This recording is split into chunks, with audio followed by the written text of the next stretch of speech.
우리는 일본 정부에게 무조건적인 항복을 선언할 것을 촉구한다. 그렇지 않으면 일본은 즉각적이고 완전한 파멸을 맞이하게 될 것이다.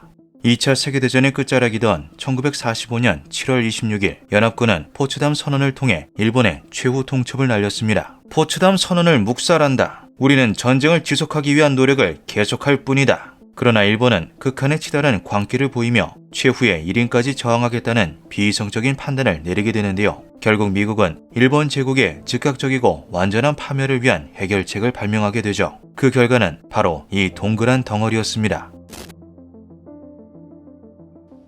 Now I am become death, the destroyer of worlds.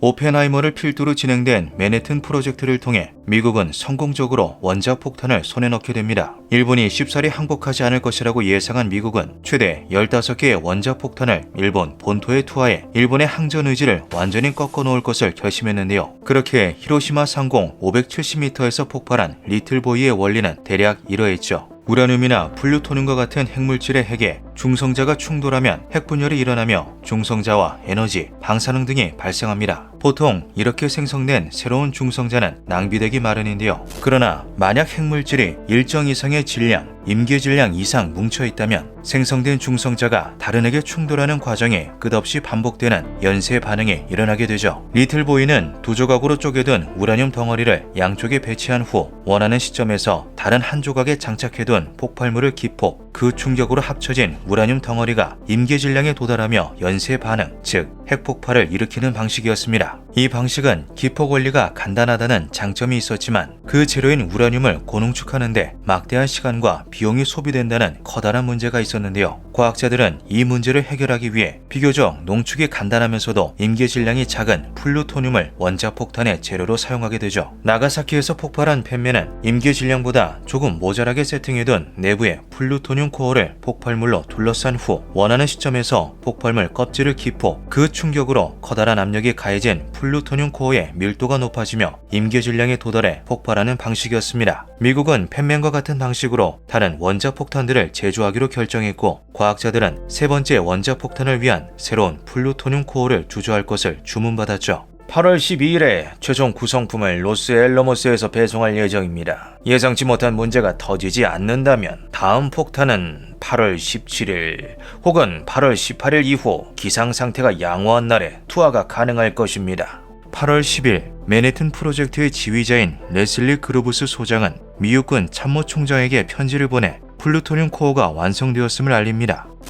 秦は帝国政府をして米英四蘇四国に対しその共同宣言を受諾する旨通告せしめたり 그리고 나가사키에 펜맨이 투하된 지 6일 만인 1945년 8월 15일 일본이 항복을 선언하며 계획되었던 추가 원자폭탄 투하 계획이 백지화되는데요. 일본에 사용될 예정이었던 무게 6.2kg, 직경 8.9cm의 플루토늄 구체는 한순간에 용도 불명이 되어버렸죠. 로스앨러모스 연구소는 루푸스라는 별칭을 가진 이 구체를 혹시 모를 경우를 위해 보관하되 그동안 연구 용도로 활용하기로 결정합니다. 전쟁이라는 특수 상황에 어떻게든 원자폭탄을 만드는 데는 성공했지만 그 원리인 핵분열에는 미지의 영역이 너무나 많이 남아있었기 때문인데요. 그 중에서도 특히 주목받았던 영역은 다음과 같았죠. 앞서 설명했듯 핵물질은 임계 질량 이하일 경우 중성자가 다른 핵에 부딪히지 못하고 낭비되기 때문에 연쇄 반응이 일어나지 않습니다. 하지만 만약 핵물질을 중성자 반사제가 둘러싸고 있다면 이야기가 달라지는데요. 이 경우에는 적은 양의 핵물질로도 연쇄 반응을 유도할 수 있죠. 과학자들은 여기에 더해 반사제가 핵물질을 둘러싼 면적을 조절함으로써 핵분열의 강도 또한 조절할 수 있음에 커다란 매력을 느꼈고 그 즉시 실험에 착수하게 됩니다. 해리 크리코르 더그일란 2세 그는 17살에 MIT에 입학해 1944년 23세의 어린 나이에 맨해튼 프로젝트에 참가한 천재 중의 천재였는데요. 1945년 8월 21일 더그일란은 중성자 반사제인 탄화텅스텐 벽돌을 플루토늄 코어 주변에 양을 늘려가며 쌓음으로써 임계 상태에 도달하는 데 필요한 반사제의 양을 측정하는 실험에 착수했죠. 제법 많은 양의 벽돌을 코어 주위에 쌓은 더그일란은 중성자 개수기의 수치를 눈으로 힐끔거리며 다른 벽돌을 집어들었습니다. 벽돌을 든 손이 코어 위로 이동하는 순간 수치가 크게 치솟으며 경보가 울렸는데요. 이는 벽돌을 하나만 더 추가할 경우 연쇄 반응이 시작될 것이라는 경고였죠. 불운하게도 깜짝 깜짝 놀란 그는 자신도 모르게 손에 힘을 뺐고 그렇게 놓친 벽돌은 정확히 코어의 중앙에 떨어지게 됩니다. 연쇄 반응이 시작되며 방사선이 가득 담긴 푸른 빛이 사방으로 퍼져나갔는데요. 더그 힐라는 그 즉시 벽돌을 떼어내 연쇄 반응을 중단시켰지만 이미 방사선은 그의 DNA를 갈기갈기 찢어놓은 후였죠. 5.1시버트의 방사선에 피폭된 더그 힐라는 병원으로 이송되었고 정부는 귀중한 재원인 그를 살리기 위해 집중적인 치료를 시행했습니다. 그러나 몸 안의 설계도와 같은 DNA가 파괴되어 더 이상 세포를 재생하는 것이 불가능해진 더그 힐란을 살리기에는 당시의 의학 기술이 미흡했는데요. 9일 후부터 피부가 들떠 벗겨지기 시작한 그는 사고가 발생한 지 25일 만에 숨을 거두고 말았죠. 해당 실험을 진행 시에는 최소 2명의 인원이 배치되어야 하며 경보음 기능이 포함된 중성자 계속기를 2개 이상 사용해야 한다. 최초의 임계사고 사망자가 발생한 이 사건에 커다란 충격을 받은 로스앨러모스 연구소는 특별위원회를 설립, 실험 규정을 새롭게 재정비했습니다. 하지만 안타깝게도 이듬해 또다시 대형 사고가 발생하고 마는데요. 탄화 텅스텐 벽돌을 사용하던 기존의 실험 방식에서 더 나아가 과학자들은 마찬가지로 중성자 반사제인 베릴륨으로 2개의 반구를 만들었죠. 동그란 홈이 존재하는 이 반구는 플루토늄 코어를 완전히 감싸는 구조로서 반사제가 핵물질을 덮은 면적을 임의로 조절할 수 있도록 되어 있었습니다. 만약 베릴륨 반구가 코어를 전부 덮게 될 경우 연쇄 반응이 일어나기 때문에 가운데에 쐐기를 꽂아둔 후 높낮이만을 조절하도록 지침을 정해두었는데요. 그러나 루이스 슬로티는 이 지침을 깡그리 무시했죠. 천재적인 과학자인 그는 대학 시절 아마추어 복싱 대회에서 우승을 차지했을 정도로 용감했고 동시에 자신감이 충만한 남자였습니다. 플루토늄 코어와 베릴륨 반구를 활용한 측정 실험을 시연했던 경험이 풍부한 슬로티는 쐐기를 끼워 넣는 대신 스크류 드라이버 하나에 의지해 높낮이를 조절한다는 놀랍도록 대범한 방식을 고수했는데요. 잠자는 용의 꼬리를 간지럽히는 것이나 다름이 없다.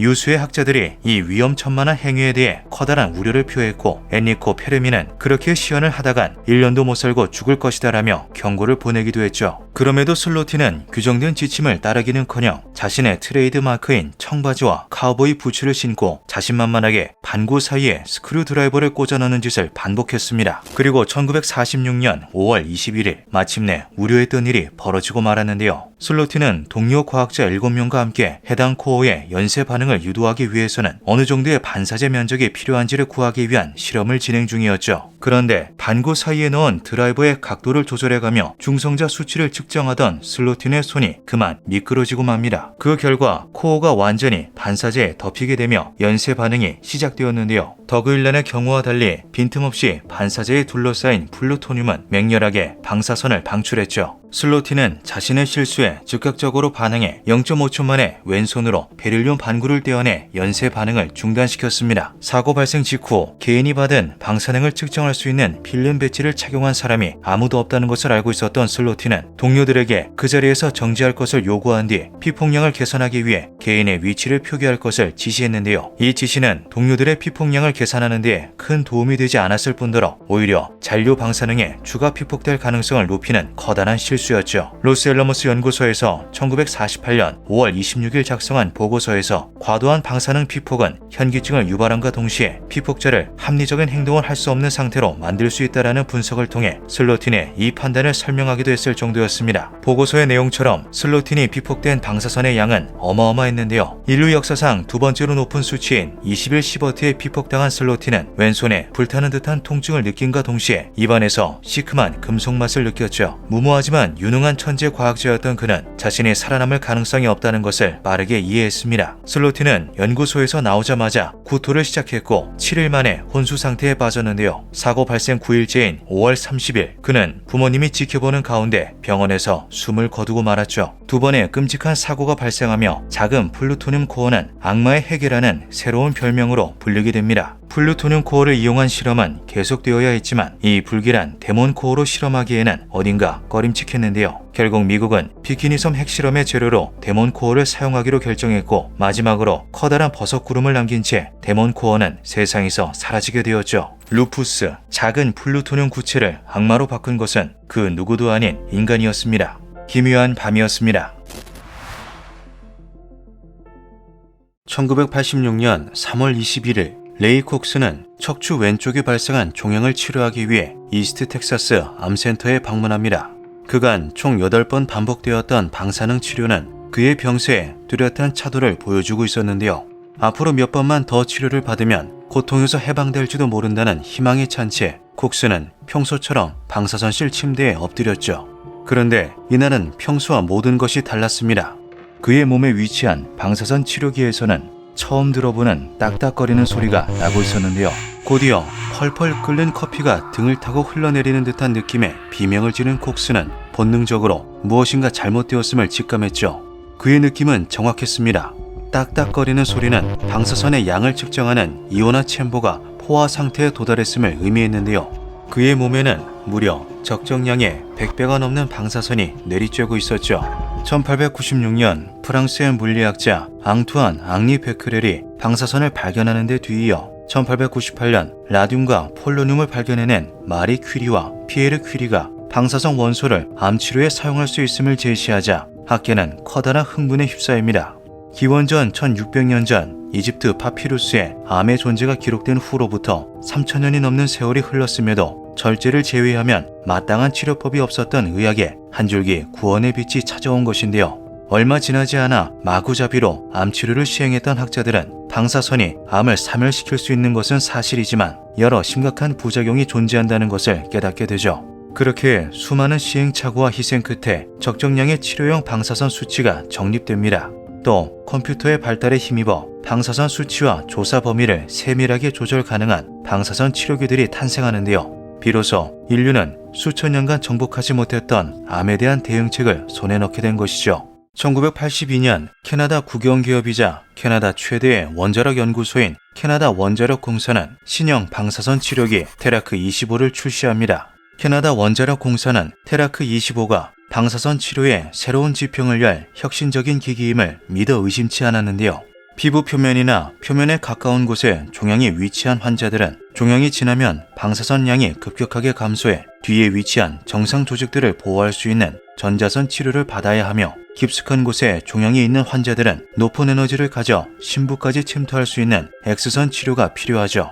때문에 캐나다 원자력 공사는 두 종류의 환자를 위해 테라크 6, 테라크 20을 각각 생산해 판매 중에 있었습니다. 이 두 기기를 모두 구매하는 데에는 금전적인 문제와 공간적인 제약이 매우 컸기에 어지간히 큰 병원이 아니고서는 만족할 만한 치료 수준을 갖추기가 힘들었는데요. 상기한 문제를 해결하기 위해 개발된 테라크 25는 전자선 치료와 X선 치료 기능을 겸비한 기기였던 것이죠. 그런데 사실 테라크 25에는 아주 치명적인 문제점이 존재했습니다. 앞서 말했듯 방사선은 암을 사멸시킬 수도 있지만 여러 심각한 부작용 역시도 존재하기에 적정량의 수치를 세밀하게 조정해야만 하는데요. 만약 오류가 발생해 적정량을 초과한 방사선이 환자에게 가해질 경우 커다란 사고가 발생하기 때문에 방사선 치료기들은 하드웨어 인터락, 즉 물리적인 안전장치를 갖추고 있었죠. 예를 들어 방사선 계측 센서와 치료기를 연동해 두어 방사선 수치가 일정 이상을 초과할 경우 자동으로 기기의 작동을 정지했던 것입니다. 하지만 캐나다 원자력 공사는 새로운 혁신적 기기에 구시대적 장치를 넣길 원치 않았고 그 결과 테라크 25는 세계 최초로 완전히 소프트웨어로만 돌아가는 방사선 치료기로 설계되었는데요. 원자력 공사의 개발자는 느닷없이 떨어진 초대형 프로젝트에 머리를 감싸줄 수밖에 없었죠.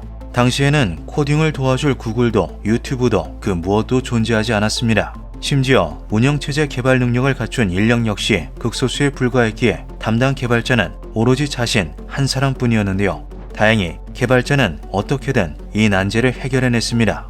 먼저 그는 테라크 6, 테라크 20에 컴퓨터 TDP-11이 사용되었으며 신제품에도 동일한 컴퓨터가 사용될 것이라는 점에 주목했는데요. 개발자는 TDP-11의 표준 운영체제인 유닉스를 사용하는 대신 오랫동안 사고 없이 구동되어 안정성이 검증된 테라크 6, 테라크 20의 코드를 자신이 가장 자신 있어 하는 어셈블리어로 조합해 커스텀 운영체제를 만들어냈고 내부의 여러 소프트웨어들도 모조리 어셈블리어로 제작했죠. 문제는 그가 개발 중인 테라크 25가 두 종류의 기능을 한데 합쳐놓은 최초의 기기이자 소프트웨어만으로 동작하는 최초의 기기라는 데에 있었습니다.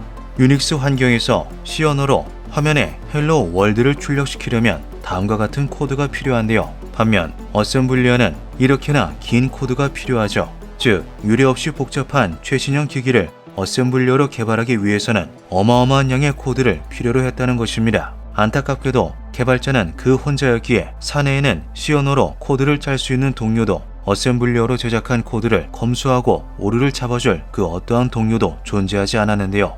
심지어 작업기간 역시 빠듯하게 그지없었고 이러한 지옥같은 환경은 필연적으로 수많은 버그를 발생시킬 수밖에 없었죠. 방사능 치료기에서 버그가 발생할 경우 자칫 환자에게 대량의 피폭을 입힐 수도 있습니다. 개발자는 이러한 사태를 방지하기 위해 안전장치를 걸어두었는데요. 테라크 25는 이전의 기기들과 달리 소프트웨어만으로 동작하기에 하드웨어 인터락 대신 버그가 발생할 경우 즉시 기기 작동이 중지되는 소프트웨어 인터락이 장착되었죠. 그런데 양산 단계에 돌입하기 전 기기를 테스트하던 경영진들에게서 혹평이 쏟아집니다.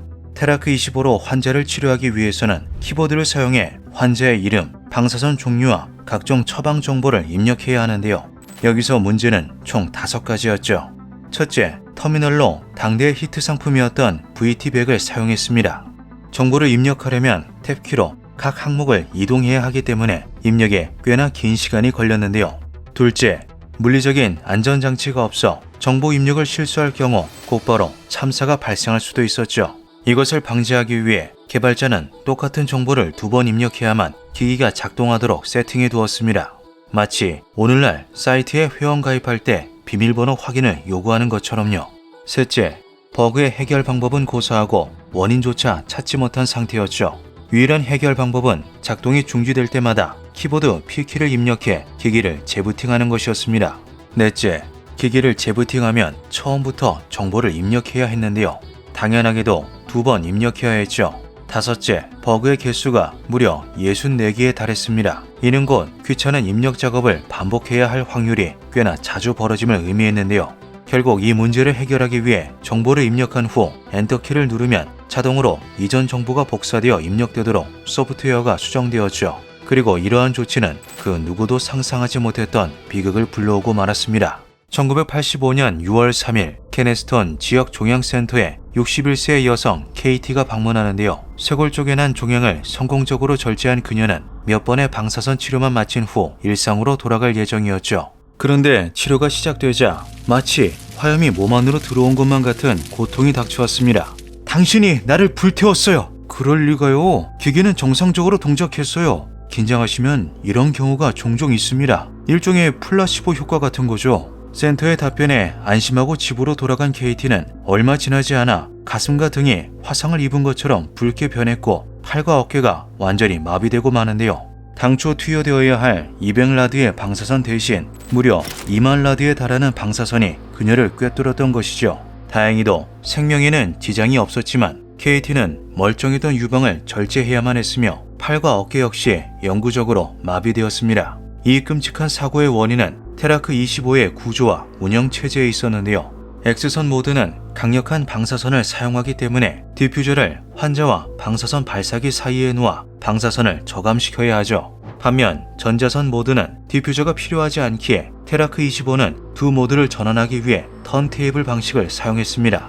여기에 더해 테라크 25의 커스텀 운영 체제는 각각의 데이터를 안전하게 주고받는 메시지 패싱을 지원하지 않았는데요. 때문에 모든 데이터는 프로그램 전체에서 접근이 가능한 전역 변수를 사용했죠. 비유하자면 교실 안의 학생들이 서로 쪽지를 주고받는 것이 메시지 패싱이며 칠판에 우르르 몰려나와 글을 쓰고 지우며 소통하는 것이 전역 변수입니다. 문제는 여기서 발생했는데요. 테라크 25는 기본적으로 아무 정보도 입력하지 않았을 때의 초기 모드가 X선 모드로 세팅되어 있었죠. 즉 재부팅을 할 경우 자동적으로 시스템에 X선 모드가 입력된다는 것입니다. KT에게 발생한 비극은 다음과 같은 흐름에 따라 진행되었는데요. 센터는 KT를 치료하기 위해 전자선 모드를 프로그램에 입력했고 이에 따라 턴테이블이 작동, 디퓨저가 제거되었죠. 평소처럼 오류가 발생하며 작동이 중지되었고 의사가 P키를 입력하자 컴퓨터가 재부팅되며 다시 X선 모드가 입력됩니다. 컴퓨터는 순서에 따라 방사선 발사기를 X선으로 전환한 후 턴테이블을 움직여 디퓨저를 삽입하려 했는데요. 이때 조작에 숙달된 의사는 놀라울 정도로 빠른 속도로 모드를 다시 전자선 모드로 전환했죠. 전역 변수, 즉 칠판의 X선 모드 전환과 전자선 모드 전환 명령이 혼재되어 시스템 내에 경쟁 상태가 유발, 치명적인 오류가 발생합니다. 방사선 발사기는 X선 모드로, 턴테이블은 전자선 모드로 작동하고 있는 이 최악의 상황에서 모니터가 테라크 25가 정상적으로 전자선 모드로 작동 중임을 표시한 것인데요. 결국 디퓨저 없이 강력한 방사선이 발사되며 환자를 말 그대로 태워버리고 만 것이죠. 이 오류는 모두 전환을 실시한 시점에서 8초 내에 기기를 작동시킬 경우 발생합니다. 때문에 테스트 과정에서 검출되지 않았고 테라크 25가 출시된 지 3년이 지나 능숙한 작업자가 생겨난 뒤에야 사건이 터진 것인데요. 만약 엔터키를 눌러 자동으로 이전 정보가 복사되어 입력되도록 소프트웨어를 수정하지만 않았더라도 발생하지 않았을 사고였죠. 끔찍하게도 이 비극의 사후 대처는 매우 느릿하게 진행되었습니다. 첫 사고의 희생자였던 KT는 4개월이 지난 1985년 10월 병원과 캐나다 원자력 공사를 고소했고 11월에 고소장이 제조사에 도착했는데요. 캐나다 원자력 공사는 고소장을 받은 시점에서도 문제를 파악하지 못한 상태였고 단순한 진상 환자쯤으로 그녀를 치부하고 있었죠. 1985년 7월 자궁 경부암을 치료하기 위해 온타리오 암재단에서 테라크 25를 24번째 이용하던 40세의 환자가 대량의 방사선에 피폭됩니다. 화상과 붓기를 호소하며 병원에 입원한 그녀는 급속히 암이 악화되며 11월에 사망했는데요. 캐나다 원자력 공사는 이 악몽 같은 오류와 전혀 관련이 없는 부분을 수정하는 헛다리를 짚은 후 수정사항이 테라크 25의 안정성을 5단계나 높였다라며 자화자찬을 늘어놓았죠. 1985년 12월 야키마 밸리 병원에서 또다시 사고가 발생합니다. 이듬해 1월 31일 병원 직원은 캐나다 원자력 공사에 이 사실을 보고하지만 공사는 테라크 25가 방사선 사고를 일으키는 게 불가능한 이유가 담긴 2페이지의 답변을 자신만만하게 보낼 뿐이었는데요. 해당 환자는 피부 아래에 심각한 궤양이 생겨 피부 이식을 받아야만 했죠. 1986년 3월 레이 콕스가 25,000 라드에 달하는 피폭을 당합니다. 엄청난 고통을 느낀 그는 즉시 침대에서 뛰쳐나와 문을 미친 듯이 두드렸는데요. 방사선 유발 척수염에 걸린 콕스는 다리, 횡격막, 성대 등이 마비되었으며 5개월 만에 목숨을 잃고 말았죠. 캐나다 원자력 공사는 콕스의 전기 충격을 느꼈다라는 증언을 바탕으로 콘센트의 접지를 점검했고 테라크 25는 4월 7일부로 다시 작동되었습니다. 1986년 4월 11일 얼굴 피부암으로 전자선 치료를 받게 된 환자가 또다시 날것의 X선을 뒤집어 쓰는 사고가 터지는데요. 환자는 1개월도 지나지 않은 5월 1일에 사망했으며 부검 결과 우측 척두엽과 뇌줄기에 심각한 방사선 손상이 나타났죠. 이제 정말 문제를 해결해야만 했습니다. 병원 관계자와 캐나다 원자력 공사가 수천 차례의 테스트를 반복했고 그 결과 빠른 속도로 데이터를 입력할 경우 해당 오류가 발생함을 확인하는데요. 테스트가 한창 중이던 1987년 1월 17일에도 야키마 밸리 병원에서 또 다른 환자가 1만 라드의 노출, 3개월 만에 방사선 노출 합병증으로 목숨을 잃고 말죠. 1988년 캐나다 원자력 공사는 의료 부문을 해체합니다. 테라크 25의 소프트웨어는 수정되었으며 유지 보수는 다른 회사가 맡게 되었는데요. 당연하게도 대부분의 의료시설들은 이 저주받은 기계를 사용하는 것이 너무 위험하다고 여겼고 테라크 25는 빠르게 시장에서 퇴출되었죠. 이 사고로 인해 국제전기기술위원회는 의료 소프트웨어 관련 국제표준을 신설했습니다. 현대의 방사선 치료 기계는 국제표준에 따라 소프트웨어 인터락과 하드웨어 인터락을 모두 사용하고 있으며 소프트웨어는 공인된 외부 단체를 통해 검토, 검증 절차를 거치고 있는데요. 모든 안전수칙은 피로 쓰여지는 법이죠. 기묘한 밤이었습니다. Now I am become death, the destroyer of worlds.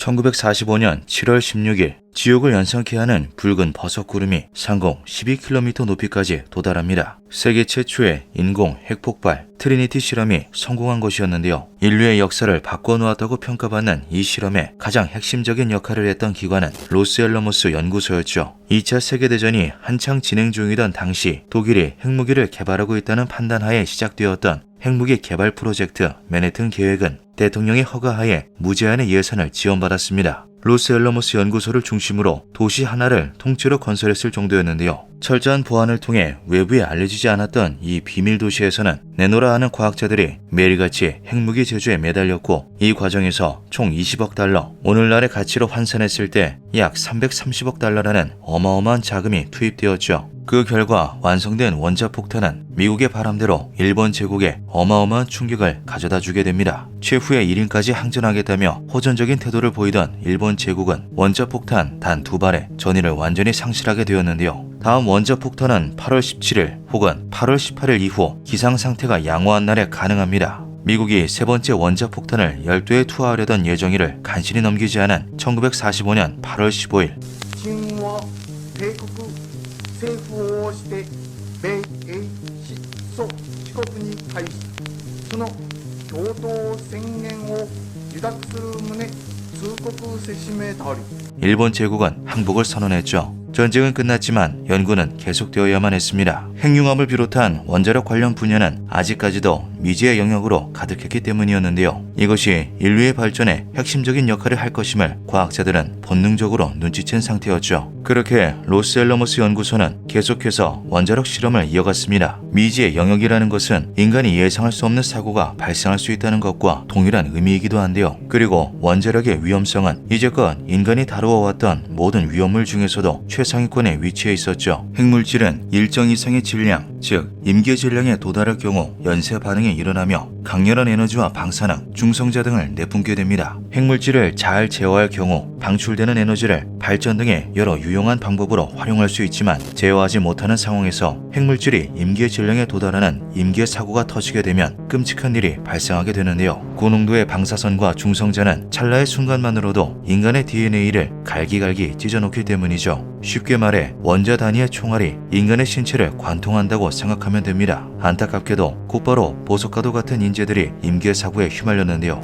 1945년 8월 21일 17살에 MIT에 입학한 24세의 천재과학자 해리 크리고르 더그일란 2세는 플루토늄 코어 주변에 반사제 벽돌을 어느 정도 쌓아야 임계 상태에 도달하는지를 연구 중이었습니다. 작업에 열중하던 더그일란은 중성자 개수기의 경보음에 놀라 그만 들고 있던 반사제 벽돌을 떨어뜨리고 말았고 그 결과 임계 상태에 도달한 플루토늄의 연쇄 반응을 일으켰는데요. 미래가 창창했던 젊은 천재는 5.1시버트의 방사선에 피폭되어 끔찍한 고통에 시달리다 25일 만에 숨을 거두고 말았죠. 이듬해에는 지침을 무시하고 스크류 드라이버 하나로 베릴륨 반구의 높낮이를 조절하며 연쇄 반응 유도 실험을 하던 루이스 슬로틴이 21시버트에 피폭되는 사고를 당합니다. 피폭을 당한 지 7일 후 혼수 상태에 빠진 슬로틴은 그로부터 이틀 뒤에 숨을 거두죠. 끔찍한 사고들이 발생했음에도 불구하고 과학자들의 열의는 꺼지지 않았습니다. 로스앨러머스는 현재까지도 거주민의 4분의 1 이상이 박사학위 보유자일 정도로 미국 전역에서 모인 천재들이 인산인해를 이루고 있는데요. 이들은 사고가 발생할 때마다 새로운 지식을 습득했고 이를 바탕으로 안전수칙을 개정했죠. 로스앨러머스 연구소는 점차 핵물질을 다루는 데에 익숙해지고 있었습니다. 세월이 흘러 짧게는 수년에서 길게는 10년 이상의 경험치를 쌓은 베테랑들이 생겨났는데요. 이들은 핵물질 취급이라면 도같은 유능한 기술자들이었죠. 38세의 화학 작업자 세실 켈리 역시 마찬가지였습니다. 총 11년의 경력을 가진 그는 절반 이상의 커리어를 이곳 로스앨러머스 연구소에서 쌓아온 최고의 베테랑 중 한 명이었는데요. 연구소에서 여러 분야를 담당하고 있었던 세실 켈리의 업무 중 하나는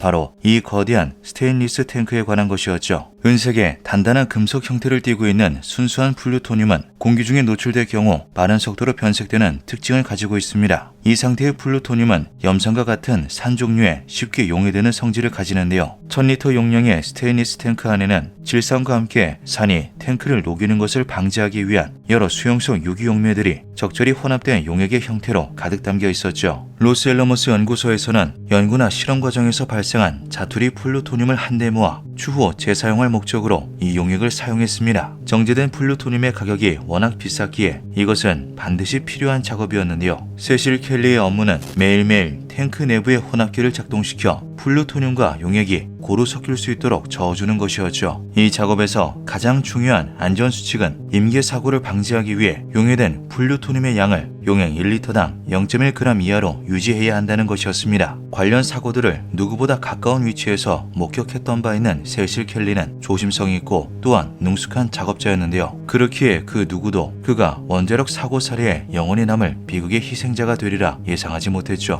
1958년 12월 30일 한 해의 끝이 다가오던 그날 역시도 세실 켈리는 연구실로 출근해 업무를 시작했습니다.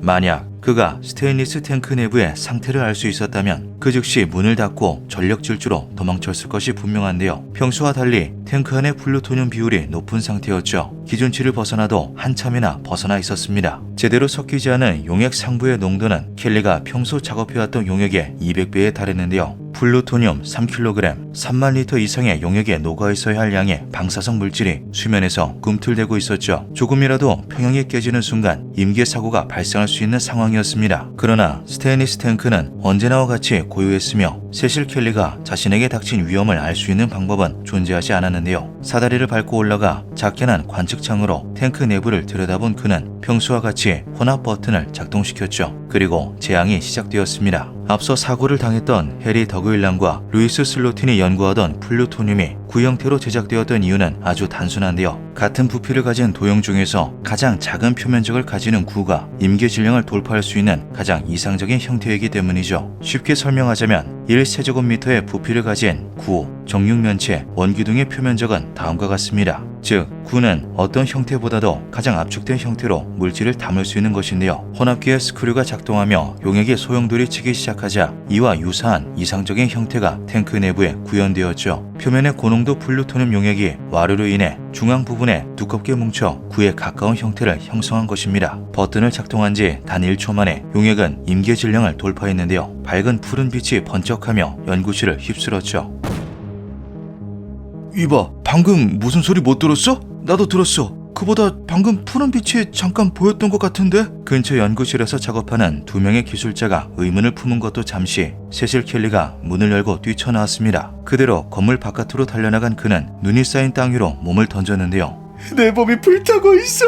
불타고 있다고! 120시버트라는 초월적인 수치의 방사선에 피폭당한 세실 켈리는 온몸이 불타는 듯한 감각에 창란에 빠져 완전히 이성을 상실한 상태였죠. 사고가 발생한 그 즉시 본능적으로 탱크의 작동을 중지시켰다가 자신도 모르게 다시 작동 버튼을 눌렀을 정도였습니다. 깜짝 놀라 건물 밖으로 따라 나온 기술자들은 켈리가 질산에 노출되었을 것이라 생각하고 그를 화학 샤워실로 데려갔는데요. 다른 기술자는 스테인리스 탱크로 달려가 혼합기의 작동을 중지시켰죠. 이는 매우 합리적인 판단이었습니다. 플루토늄 용액의 농도는 아주 철저히 관리되고 있었기 때문에 사고가 일어날 가능성이 사실상 존재하지 않았는데요. 또 탱크 내부의 용액은 켈리가 혼합기를 작동시킨 지 단 3초 만에 고루 섞이며 임계 상태에서 벗어나 다시 고위험을 되찾았기 때문에 기술자들은 임계 사고가 발생했다고는 꿈에도 생각하지 못했죠. 다행히 앞서 말했듯 로스앨러머스 연구소는 우수한 재원들로 가득했습니다. 사고 발생 소식이 전해지자마자 현장으로 급파된 사고 대응팀은 스테인리스 탱크에 그 어떠한 용액 누출도 없었다는 것을 알게 되는데요. 출동 18분 만에 모니터링 팀은 탱크 근처에서 강렬한 감마선을 발견했죠. 고농도의 감마선이 검출되었다는 것은 이유는 알 수 없더라도 분명 이곳에서 임계 사고가 발생했음을 의미했습니다. 탱크 주변에서 감마선이 발견되었습니다. 임계 사고 같은데요. 그쪽에서는 뭐라고 하던가요? 세실 켈리는 지금 창란에 빠져 구토 중이라서요. 대화가 가능한 상태가 아니에요. 다만 근처 작업자로부터 푸른 성광을 목격했다는 증언을 확보했습니다. 체렌코프 현상. 세상에. 대응팀은 아주 무시무시한 일이 벌어졌음을 직감했는데요. 일반적으로 사람은 강한 피폭을 당하더라도 약간의 화끈한 감각을 느끼거나 입안에서 단맛을 느낄 뿐 켈리처럼 창난 상태에 빠지지 않죠. 더군다나 그는 오랜 경력을 지닌 베테랑이었습니다. 어지간한 임계 사고가 아니고서는 이성을 잃을 리가 없었는데요. 약 1시간 40분 후 가까스로 안정을 되찾은 세실 켈리를 조사하자 이들의 직감은 현실이 되었죠. 켈리의 혈액을 채취한 의사는 경악했습니다. 적혈구와 백혈구, 혈소판 등의 모든 세포들이 모조리 파괴되어 있었는데요. 더욱 심각한 것은 혈액 속의 나트륨이었죠. 자연적으로 존재하는 모든 나트륨은 11개의 양성자와 12개의 중성자를 가진 안정된 형태 나트륨 2,3으로서 존재합니다. 그러나 중성자 폭격을 받은 세실 켈리의 나트륨은 13개의 중성자를 가진 나트륨 2,4로 변형되어 있었는데요. 나트륨 2,4는 방사성 동위 원소로 지속적으로 방사선을 방출하죠. 켈리는 살아있는 원자로가 되어 있었습니다. 원인은 아주 간단했는데요. 현대의 허용 비폭 방사선 양은 일반인 기준 연간 1mSv, 우주 방사선에 영향을 받는 항공 승무원의 경우 연간 6mSv죠. 그리고 1시버트는 1000mSv에 해당됩니다. 즉, 세실 켈리가 단 3초 동안 뒤집어 쓴 120시버트의 방사선은 일반인 기준 12만 년치, 항공 승무원 기준 2만 년치에 해당하는 양이었던 것인데요. 강력한 진통제인 페티딘과 모르핀을 잔뜩 투여받은 덕분에 의료진과 정상적인 대화가 가능할 정도로 회복된 세실 켈리였지만 멀쩡한 것은 겉모습뿐이었죠. 방사능으로 인해 혈관이 파괴되어 혈액 속의 수분이 마구 누출되고 있는 탓에 혈압은 극도로 낮지만 심장은 심박수가 분당 160회를 넘어설 정도로 미쳐 날뛰고 있었습니다. 또 소변을 비롯한 각종 체액에서도 고농도의 방사능이 검출되었는데요. 우리 몸에 설계도인 염색체가 모조리 파괴된 켈리는 그 어떠한 세포도 재생할 수 없는 상태였죠. 피폭으로부터 6시간이 경과하자 림프우가 완전히 파괴되었고 수차례의 수혈이 시행되었지만 완전히 부서진 독에 물을 부어넣는 것이나 다름이 없었습니다. 골수 이식이 가능한지를 확인하기 위해 시행된 골수 생검에서는 투명한 혈액이 흘러나왔는데요. 모든 것이 인류 역사상 처음으로 벌어지는 일이었죠. 전 어떻게 되는 거죠? 끝난 건가요? 극심한 불안감을 호소하며 창백한 피부로 방사능이 담긴 땀을 뚝뚝 흘리고 있는 그를 도울 수 있는 방법은 어디에도 존재하지 않았습니다. 고통에 몸부림칠 시간도 없이 세실 켈리는 다발성 장기부전과 심부전으로 죽음을 맞이했는데요. 피폭으로부터 35시간이 지난 후였죠. 한편 세실 켈리의 끔찍한 사고 이후 로스앨러머스 연구소에는 흉흉한 소문이 퍼져나가고 있었습니다. 사고의 원인은 다음과 같습니다. 세실 켈리가 플루토늄 폐기물을 탱크 안에 투입하는 과정에서 허용치 이상의 플루토늄이 투입되었습니다. 이 실수는 최소 2번 이상 반복된 것으로 보이며 이로 인해 임계 질량이 초과, 연쇄 반응이 발생했습니다. 동일한 사고를 방지하기 위해서 연구소는 관련 규정을 더욱 철저히 강화하겠습니다. 켈리가 실수를 했다고? 그 지독할 정도로 꼼꼼한 사람이?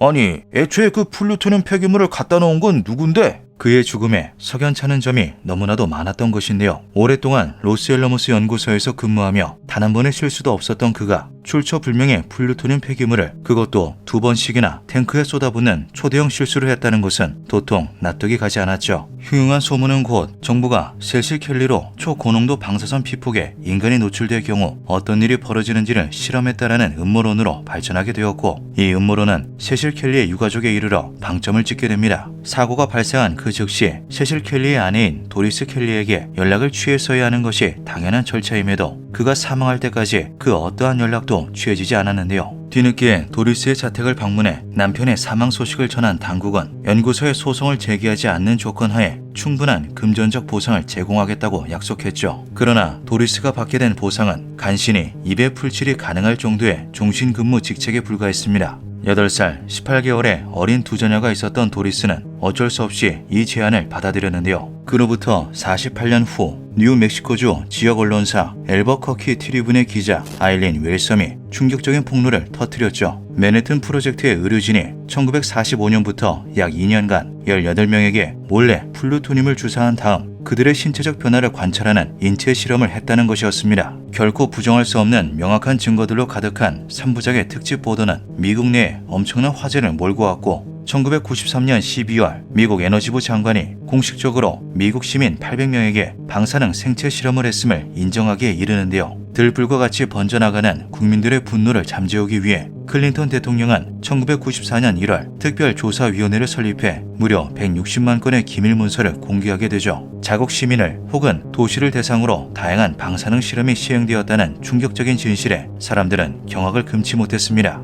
공개된 기밀 문서 속에는 세실 켈리에 관한 내용도 있었는데요. 사고 당시 켈리의 시신은 방사능 누출을 우려해 두꺼운 납과 콘크리트로 차폐된 관 속에 담겨 유가족에게 인도되었던 바 있죠. 이 시신이 사실은 빈 껍데기나 다름없었던 것입니다. 뇌, 척수가 포함된 3.6kg의 장기와 근육, 뼈 등의 여러 조직들이 은밀하게 적출되어 미국 전역의 실험실에서 연구용 샘플로 사용되고 있었는데요. 여기에는 당사자는 물론 유족의 그 어떠한 동의도 없었죠. 1996년 도리스 켈리와 그녀의 딸 케이티 마로는 세실 켈리의 부검을 실시했던 클라렌스 러시바우와 로스앨러머스 연구소에 소송을 제기합니다. 저는 허락을 받고 장기를 적출했습니다. 대체 누가 허락했습니까? 유족은 동의한 적이 없습니다. 신이 허락해 주셨습니다. 러시바우는 뻔뻔한 태도로 일관했고 연구소 역시 마찬가지였는데요. 잘못을 인정하지 않은 연구소 측의 태도에 소송은 끝없이 지체되었고 6년이 지난 2002년에서야 950만 달러의 합의가 성사되었죠. 합의금이 지불될 때까지도 유족에게 사과는 없었습니다. 세실 켈리의 끔찍한 사고가 단순한 실수에서 비롯된 것인지 정부의 생체 실험이었는지에 관해서는 아직까지도 밝혀지지 않았는데요. 확실한 것은 세실 켈리는 인류 역사상 가장 높은 수치의 피폭을 당한 사람으로 기록되어 있으며 이 기록은 절대 깨져서는 안 될 비극이라는 것이죠. 기묘한 밤이었습니다. 2001년 12월 2일 조지아 찰렌지카 지방자치구 리아의 나무꾼 3명은 여느 날처럼 장작을 구하러 숲속으로 들어갔습니다. 아침부터 이어진 작업은 점심시간을 훌쩍 넘겨 오후 늦게까지 이어졌는데요. 벌목을 이어가던 세 남자는 더 좋은 목재를 구하기 위해 트럭을 타고 마을에서 약 50km 정도 떨어진 앵구리댐 인근까지 진입하게 되죠. 오후 6시경 어느새 땅거미가 치고 난데없는 눈까지 내리기 시작하자 세 사람은 일찍이 하산을 포기하고 곧장 야영 준비에 들어갔습니다. 나무꾼 A와 B가 모닥불을 피우고 간단하게 식사 준비를 하는 동안 C는 주변을 둘러봤는데요.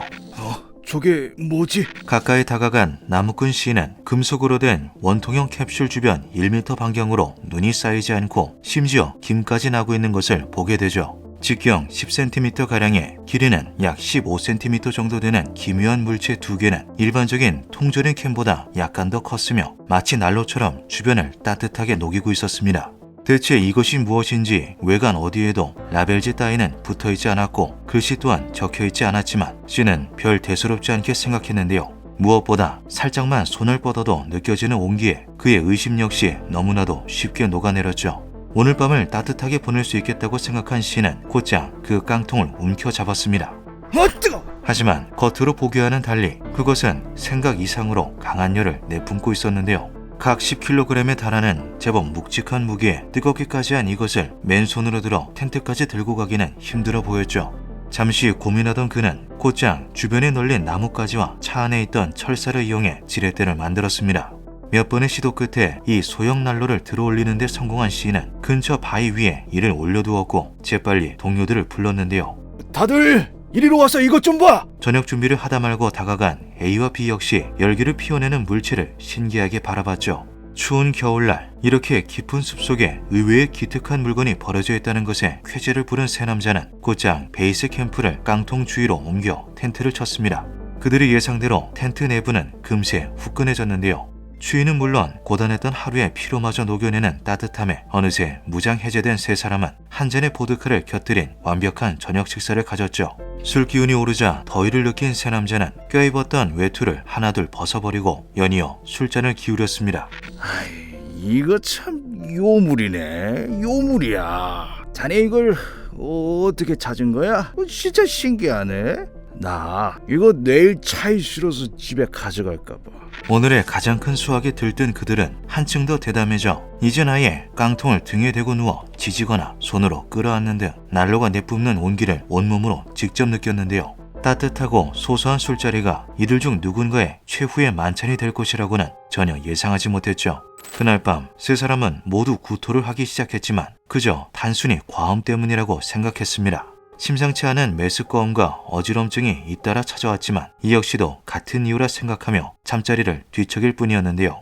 다음날 아침 비몽사몽한 상태로 일어난 나무꾼들은 찌뿌둥한 몸을 이끌고 남은 작업을 이어갔죠. 전날의 지독한 숙취 때문인지 숨이 쉽게 차올랐고 조금만 움직여도 몸이 축축 처졌으며 밤부터 이어진 메스꺼움은 가라앉기는커녕 점점 더 심해져만 갔습니다.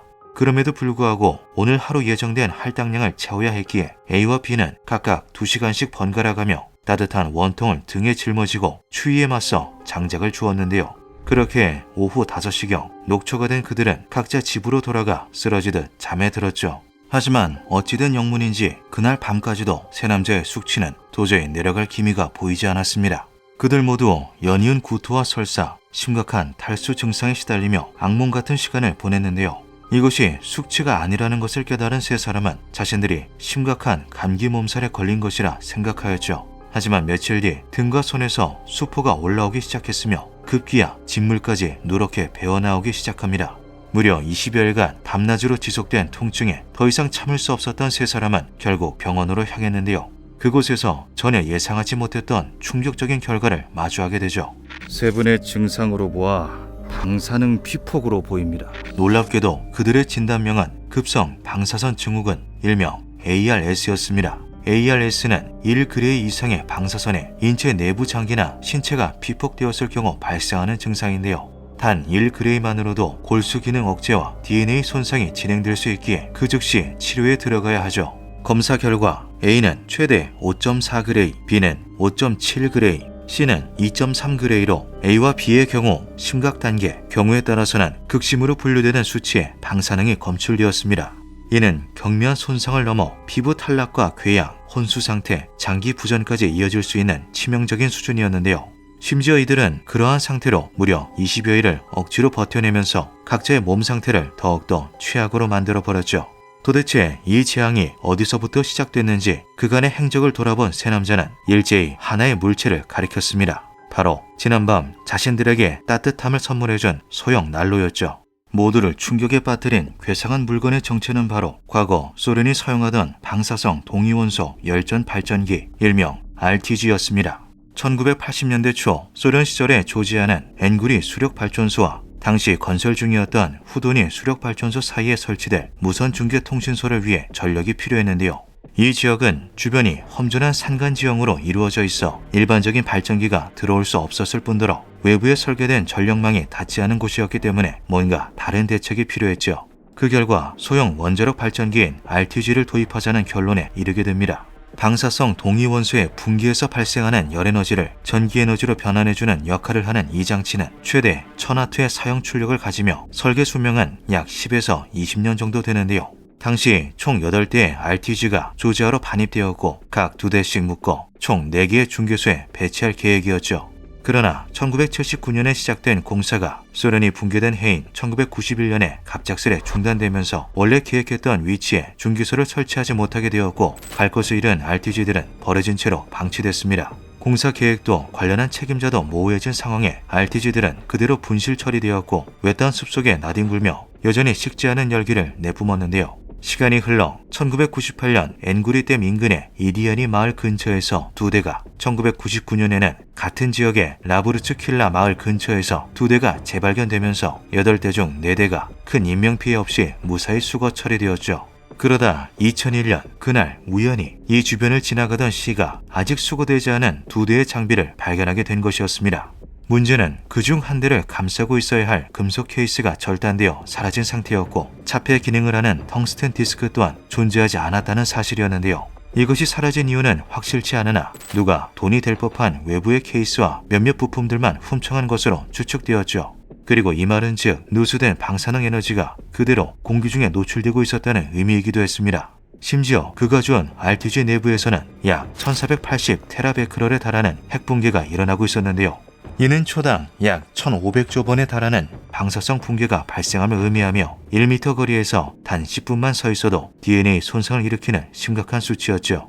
이러한 사실을 전혀 모르고 있었던 그들은 마치 원시인이 불을 발견한 것 마냥 좋아하며 이 지옥의 불꽃을 끌어안고 등을 찢으며 몸을 녹이고 말았던 것이었습니다. 2001년 12월 22일 접촉 후 20여일이 지난 후에야 병원을 찾은 세 사람은 뒤늦은 치료에 들어갔는데요. 가장 먼저 발전기를 발견하고 맨손으로 만졌던 C는 피부가 붉게 변하는 홍반을 시작으로 부종, 손가락 마비, 피부 탈락 등의 증상을 겪었죠. 하지만 다행히도 그가 뜨겁고 무겁다는 이유로 RTG를 들어올리고 옮기는 데에 철사와 나뭇가지를 이용했던 점이 결국 그를 살려냈습니다.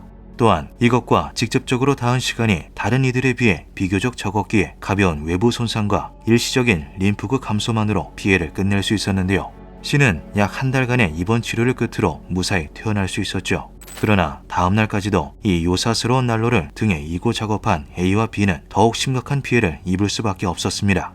가장 많은 방사선에 피폭된 B는 등 표면의 9%가량이 손상되었으며 그로 인해 수차례의 피부 이식이 필요한 상태였는데요. 프랑스로 이송된 그는 5차례에 걸친 피부 자가이식 수술을 받았으며 장기간의 입원 및 재활이 이루어졌죠.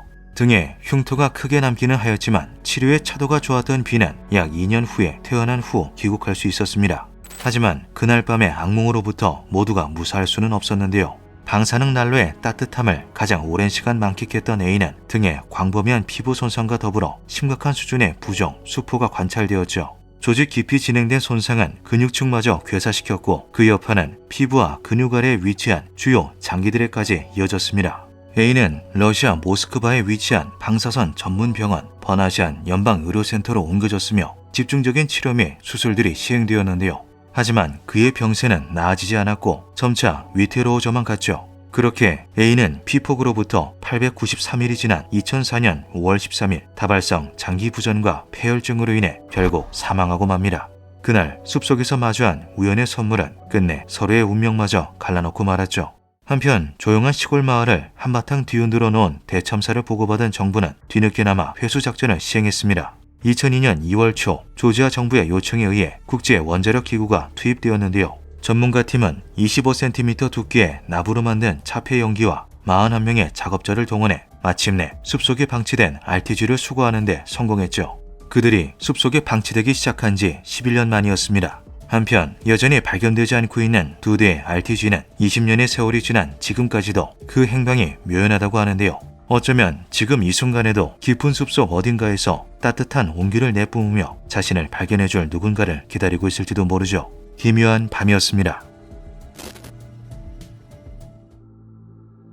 1987년 9월 13일 브라질 고이아스주의 고이아니아에 사는 로베르토와 그의 친구 바그너는 흥미로운 소문을 하나 듣게 됩니다. 바로 마을 외곽에 위치한 폐병원에 값비싼 물건이 있다는 것이었는데요. 평소 폐기된 물건을 주워 고물상에 팔아 생계를 이어가던 두 사람은 이를 절호의 기회라 생각해 곧장 폐병원으로 향했죠. 사유지였던 건물은 외부인의 침입을 막기 위해 관리되고 있었지만 그날은 어찌된 영문인지 경비원이 보이지 않았습니다. 두 사람은 쾌재를 부르며 금방이라도 무너져 내릴 것 같은 폐허 안으로 들어갔는데요. 칠흑같이 어두운 병원 내부를 뒤지던 그들은 치료실에서 푸른 빛을 내는 물체를 발견하게 되죠. 이것 좀 봐. 뭔지는 모르겠지만 이거 진짜 예쁘지 않아? 그러게. 이 정도면 고물상에서도 꽤나 값을 쳐주겠는걸? 직경 약 5cm, 높이 약 7cm 정도의 원통형 물체는 스테인리스 재질로 만들어져 마치 작은 캡슐처럼 보였습니다. 특이한 점은 캡슐에 난 조그만 유리창을 통해 푸른 빛이 새어나오고 있었다는 건데요. 캡슐 속에는 빛을 받는 각도에 따라 푸르게 빛나는 희끄무레한 가루가 들어있었죠. 두 사람은 본능적으로 눈앞의 물체가 한간에 떠돌던 값비싼 물건이라고 확신하였고 서둘러 보물을 챙겨 곧장 로베르토의 집으로 향했습니다. 로베르토는 물체의 값어치가 안에 들어있는 신비로운 가루에 있다고 생각하였고 그것을 꺼내기 위해 캡슐의 껍데기를 벗겨내려 했는데요. 그런데 해체를 하면 할수록 그는 어째 점점 힘이 빠졌죠. 급기야 구토와 설사를 하기 시작하자 그는 작업을 멈출 수밖에 없었습니다. 그동안 쌓인 긴장이 풀려서 그런 것이라 생각한 로베르토는 이를 대수롭지 않게 넘기고는 휴식을 취했죠. 3일 뒤인 9월 16일 가루를 꺼낼 방법을 여전히 고민하던 로베르토는 드라이버를 사용해 캡슐에 난 창에 구멍을 냅니다.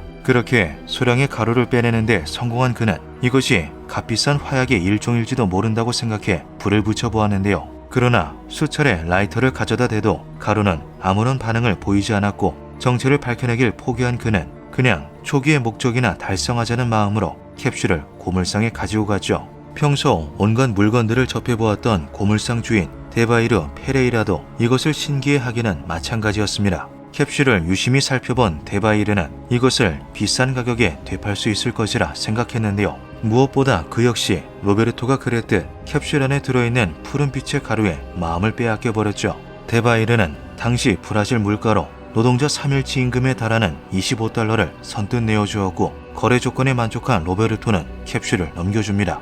귀한 물건을 손에 넣었다고 생각한 데바이르는 자신의 이웃과 친지, 여러 지인들을 초대해 그 캡슐을 자랑했는데요. 사람들은 너나 할 것 없이 큰 관심을 보였고 5일 동안 고물상에는 수많은 구경꾼들이 몰려들었죠. 9월 21일 데바이르의 친구였던 에르네스토 파비아노가 망치를 이용해 캡슐을 부수는 것으로 마침내 내용물을 꺼내는데 성공합니다. 모든 이들의 환심을 산 고철 덩어리 안에는 마치 소금처럼 생긴 흰색의 가루가 덩그러진 채 뒤섞여 있었는데요. 빛을 받는 각도에 따라 푸른 빛을 뽐내는 아름다운 모습에 에르네스토는 금세 매료되어 버렸죠. 그는 이것으로 반지를 만들어 아내에게 선물하고자 했고 자신의 형제들에게도 소량씩 나눠주었습니다. 곧이어 고물상에 방문한 버스 운전사 오디손 PJ라 역시 생전 처음 보는 가루를 맨손으로 만져보며 놀라워했는데요. 신비로운 가루가 있다는 소식에 고물상은 북새통을 이루었고 모두들 이것을 체에 걸러보거나 몸에도 직접 발라보며 신기해했죠.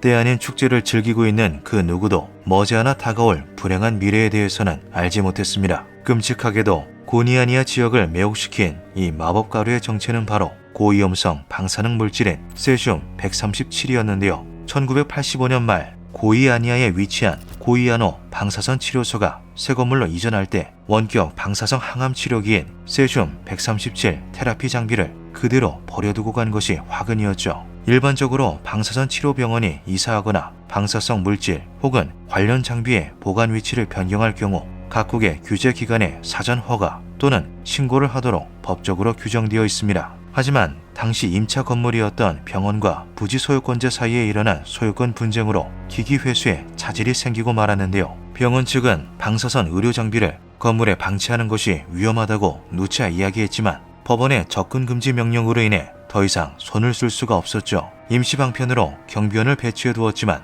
이것으로 모든 문제를 방지한다는 것은 애초부터 불가능한 일이었습니다. 우려했던 대로 9월 13일 경비원이 무단 결근을 한 틈을 타 로베르토와 바그너가 침입했던 건데요. 당연하게도 이러한 전말을 알 턱이 없었던 두 남자는 이 장비가 무엇인지도 모른 채 방사선 치료기 내부에 있던 방사선원 조립체를 빼내 집으로 가져가 해체까지 시도한 것이었죠. 기기 안에 있던 세슘의 양은 고작 93g에 불과했지만 이는 10cm 안에서 1시간 이상 노출될 시 그 즉시 사망에 이를 수 있을 정도의 어마어마한 방사선 에너지를 품고 있었습니다. 따라서 캡슐을 집으로 가져간 로베르토가 겪은 구토와 설사 증상은 사실 방사능 피폭에 따른 결과였던 건데요. 무엇보다 가장 큰 문제는 캡슐 안에 있던 세슘 137이 다름 아닌 화합물의 형태로 있었다는 점이었죠. 일반적으로 순수한 상태의 세슘은 은백색의 고체 금속 상태로 존재합니다. 금속 상태의 세슘은 물이나 공기와 만날 시 격렬하게 반응해 폭발할 위험이 크기 때문에 취급 시 안정성이 매우 불안정한 물질인데요. 때문에 방사선 치료기나 산업용 측정기 등의 세슘을 사용할 때는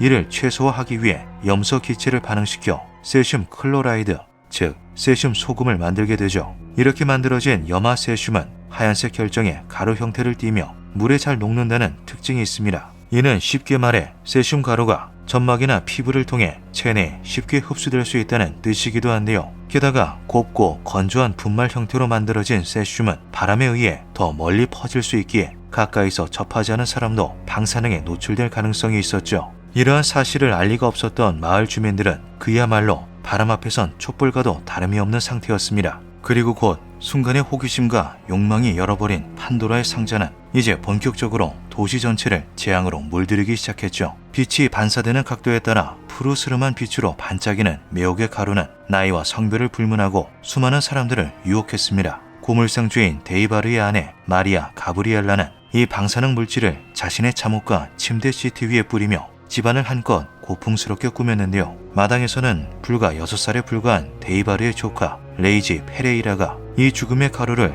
양팔과 얼굴에 바르며 한창 신이 나 있었죠. 심지어 레이지는 세슘 가루가 묻은 손으로 아무렇지 않게 밥까지 먹었습니다. 같은 시각 고물상의 방문에 맨손으로 세슘 분말을 만졌던 버스 운전사 오디손 PJ라가 운전하는 버스는 세슘 분진들을 마을 구석구석까지 퍼뜨렸는데요. 아내에게 줄 반지를 만든다던 고물상 직원 에르네스토 역시 이 세슘 결정을 섞어 만든 반지를 바지 주머니 안에 넣고 다니며 선물할 날만을 기다리고 있었죠. 캡슐이 열리고 채 열흘이 지나기도 전에 도시 전체가 서서히 죽음의 마을로 변해가고 있었던 것입니다. 얼마 지나지 않아 고이아니아에서는 구토와 설사, 피부 병변과 궤양, 화상 증상에 시달리는 환자가 속속들이 발생했는데요. 하지만 마을에 방사능 물질이 퍼졌으리라고는 전혀 생각하지 않은 현지 의사들은 이것을 단순한 열대성 질환이나 식중독이라 생각했죠. 그렇게 사태의 초기 진압에 실패한 고이아니아에서는 점점 더 극심한 통증에 시달리는 사람들이 속출하게 됩니다. 1987년 9월 28일 이미 피폭으로 온몸이 만신창이가 된 마리아는 문득 이 푸른 빛의 가루를 가져온 날부터 마을 전체가 이상해졌다는 것을 깨닫는데요. 섬뜩함을 느낀 그녀는 곧장 이 가루와 남은 부품을 챙겨 보건소로 향했죠. 그러나 보건소 또한 원인을 알 수 없다는 이유로 그녀를 열대질환 전문 병원으로 보내버립니다. 이미 병원 안은 그녀와 동일한 증상을 보이는 사람들로 인해 아수라장이 되어 있었는데요. 눈앞에 벌어진 전대미문의 사태 속에서 환자들을 진료하던 의사 파울로 로베르토 몬테이로는 원인을 찾기 위해 여기저기 자문을 구했고 얼마 지나지 않아 이것이 방사능 피폭으로 인한 증상과 똑같다는 공통된 의견을 듣게 되죠. 곧 마리아로부터 모든 정황을 듣게 된 그는 자신의 판단이 옳았다는 것을 깨닫고 서둘러 방사능 탐지 기관에 연락했습니다. 9월 29일 오전 10시 20분 마리아가 가져온 세슘 가루가 있는 보건소에 급파된 조사관들은 방사능 선량 측정기를 켜자마자 미친 듯이 솟구치는 수치를 마주했는데요. 당시 기기에 표시된 측정값은 무려 0.40W로 이는 단 3시간만 노출되더라도 며칠 내에 사망에 이를 수 있는 치명적인 수치였죠. 충격적인 결과를 보게 된 전문가들은 그 즉시 보건소 건물을 통제했고, 뒤늦게나마 고이아니아의 방사능 오염 사실을 인지한 정부는 오전 11시부터 광범위한 지역 봉쇄와 접근 통제를 시작했습니다. 다음 날인 9월 30일 오전, 마을로 파견된 전문가팀이 장비를 이용해 모든 이들을 충격과 공포로 몰아넣었던 방사능 캡슐을 수거합니다. 하지만 도시는 이미 비명과 울음소리가 뒤섞인 아비규환의 지옥이 되어버린 뒤였는데요. 캡슐 안에 들어있던 93g의 세슘 가루 중 약 80g에 달하는 양이 도시 전역에 흩뿌려진 상태였기 때문이죠. 이는 소규모 원전 사고에 버금가는 절망적인 상황이었습니다. 특히 사고의 주요 무대가 되는 고물상을 중심으로 반경 약 1km, 총 85채의 주택이 심각한 오염지역으로 분류되었는데요. 이 때문에 약 200명이 넘는 주민들이 삶의 터전을 벌여둔 채 대피해야만 했죠. 엎친 데 덮친 격으로 바람을 타고 날아간 세슘 가루들이 160km 떨어진 지역에서까지 검출되면서 사태는 당국이 본래 예상했던 피해를 한참 뛰어넘어 버립니다. 결국 마땅한 방법을 고안해내지 못한 정부는 고이아니아에 위치한 올림픽 경기장 페드로 루도비쿠를 임시 대피소로 지정해 증상이 의심되는 사람들부터 일반 시민들까지 더해 약 11만 2천 명에 달하는 사람들을 격리했는데요. 문제는 해당 스타디움의 총 수용 인원이 13,500명이었기에 그야말로 수많은 사람들이 닭장 같은 공간에 뒤엉켜 있을 수밖에 없는 상황이 되어버린 것이죠. 이미 살아있는 원자로가 된 피폭자들의 체내에서는 땀과 체액을 통해 지속적으로 방사능이 배출되고 있었고, 이 과정에서 2차 오염과 부수적인 피해가 연달아 발생했습니다. 그렇게 약 1000명이 넘는 사람들에게 1년치 노출량에 달하는 방사능 수치가 검출됐고, 약 250명은 벌써 신체 내부 오염이 진행되고 있었으며, 이 중 21명은 상태가 심각해 집중 치료를 받아야 했는데요. 당국이 집계하지 못한 환자들까지 포함하면 피폭자들의 수를 세는 것 자체가 무의미한 정도였죠. 이 외에도 거리와 광장 전체가 오염되어 지역 일대의 토양을 모두 파내고 콘크리트로 덮어야 했습니다. 이렇게 상황이 심각함에도 불구하고 병원으로 이송된 환자들은 마땅한 치료조차 받지 못했는데요. 현장 의료진 대부분이 방사능에 대한 지식이 부족했던 것은 물론 치료 경험 또한 없었기 때문이었죠. 무엇보다 방사능 오염에 대한 두려움으로 인해 일부 병원은 파업을 하거나 의도적으로 환자를 받지 않은 조치를 취해 거리로 내몰린 수많은 피폭자들은 자신의 쌀이 썩어 문드러지는 모습을 그저 지켜봐야만 했습니다. 특히 이 방사능 물질을 침대와 몸에 뿌렸던 고물상 주인 데이바르의 아내 마리아와 그의 조카 레이지는 엄청난 양의 방사선에 노출됐는데요. 가장 먼저 보건당국에 이러한 사실을 알린 마리아는 불과 3일 만에 심각한 내부 피폭 증상이 시작됐죠. 당시 그녀가 노출된 방사선 양은 5.7g로 이는 무려 전신 피폭에 해당할 만큼 심각한 수치였습니다. 그녀가 보건소를 찾아간 것이 기적이라고 할 정도로 이미 사지와 눈, 소화기관을 포함해 머리부터 발끝까지 극심한 장기 출혈이 진행되고 있었는데요. 사건 발생 약 한 달 후인 10월 23일 심각한 탈수와 정신혼란, 급성 심부전에 시달린 그녀는 폐혈증을 비롯한 전신 감염으로 인해 사망하고 말죠. 비극의 전말을 알린 공이 무색할 정도로 그녀의 죽음은 이미 예견된 결과였습니다. 레이지가 겪은 고통 또한 만만치 않았는데요. 온몸에 가루를 칠했던 아이는 약 10분 만에 구토를 시작했죠. 피폭된 방사선 양은 6g로 성인과 달리 6살 정도밖에 되지 않은 유아였기에 그 증상은 더욱 빠르고 고통스럽게 퍼져갔습니다. 현지의 의사들은 원래의 모습을 완전히 잃어버린 레이지에게 다가가는 것조차 두려워해 아이를 독방에 가둬놓고 방치해버렸는데요. 국제의료진이 레이지를 치료하기 위해 도착했을 때는 이미 손을 쓸 어떠한 방도조차 없는 상태였죠. 너무나도 어렸던 6살 아이는 자신의 고모와 같은 날짜에 죽음을 맞이하게 됩니다. 이후 레이지는 납으로 안감을 댄 특수 유리 섬유관에 단단히 밀봉된 채로 공동묘지에 묻혔는데요. 그럼에도 불구하고 레이지의 시체가 땅을 오염시킬 수 있다는 여론이 빗발치게 되면서 약 2,000명이 넘는 사람들이 폭동을 일으키는 사태가 벌어지기도 했죠. 데이바르와 함께 일하면서 수일간 가루에 노출되고 일부를 흡입하기도 했던 고물상 직원 아드밀손 소우자와 이스라엘 산토스 또한 심각한 내부 피폭 증세에 시달리다가 한 달여가 지난 뒤 결국 사망하고 말았습니다. 사건의 중심에 서 있었던 고물상 주인 데이바르는 무려 7g에 달하는 엄청난 방사능에 노출됐는데요. 다행히도 단기간에 몰아서 받은 급성 피폭이 아닌 시간이 분산되어 겪은 부분 노출이었기 때문에 치료 후 극적으로 생존할 수 있었죠. 그러나 이 모든 재앙이 자신에 의해 비롯되었다고 생각한 그는 극심한 죄책감에 시달린 나머지 우울증과 알코올 중독으로 7년 후인 1994년 그만 세상을 떠나고 맙니다. 사고로 인한 공식적인 사망자는 데이바르의 아내 마리아와 조카 레이지 그리고 그의 직원이었던 아드밀선과 이스라엘 이렇게 총 4명으로 집계됐는데요. 아이러니하게도 비피폭자와 피폭자를 구분 없이 한 공간에 가두어 부수적인 피해를 야기했던 정부의 대처가 외부로 피해가 더 확산되는 것을 차단했기에 사상자를 줄일 수 있었죠. 운이 좋게 사망을 피한 사람들도 극심한 대가를 치러야만 했습니다. 폐병원에서 그것을 처음으로 발견하고 집으로 가져와 해치를 시도했던 로베르토는 왼손가락들과 오른쪽 팔을 절단해내야 했는데요. 세슘을 수많은 시민들에게 간접 접촉시킨 버스 운전사 오디손 PJ라 또한 맨손으로 가루를 만졌던 탓에 손가락을 절단, 캡슐을 망치로 박살내고 가루를 꺼냈던 에르네스토는 세슘 덩어리를 바지 안에 넣고 다닌 결과로 손과 허벅지의 피부가 영구적으로 손상되어 버렸죠. 그 외에 수많은 마을 주민들도 숱한 신체적 손상을 비롯하여 정신적인 외상, 피폭자라는 사회적 낙인 등의 고통 속에 살아가야만 했습니다. 참사 이후 정부와 브라질 국립원자력위원회 국제원자력기구는 대대적인 후속 조치에 들어갔습니다. 고물상에 위치했던 주변 건물과 부지는 봉쇄하거나 철거되었고 고이아니아 전역에서는 눈에 보이지 않는 죽음의 흔적을 지어내기 위한 재염 작업이 시작되었는데요. 이후 시간이 지남에 따라 마을은 차츰 평화를 찾게 되었지만 그 고통의 상흔은 지워지지 못하고 진한 흉터가 되어 남아버렸죠. 그날 로베르토와 바그너가 열었던 판도라의 상자는 닫히지 못한 채 방사능에 대한 참혹한 교훈이 되어 오늘날까지도 전해지고 있습니다. 기묘한 밤이었습니다.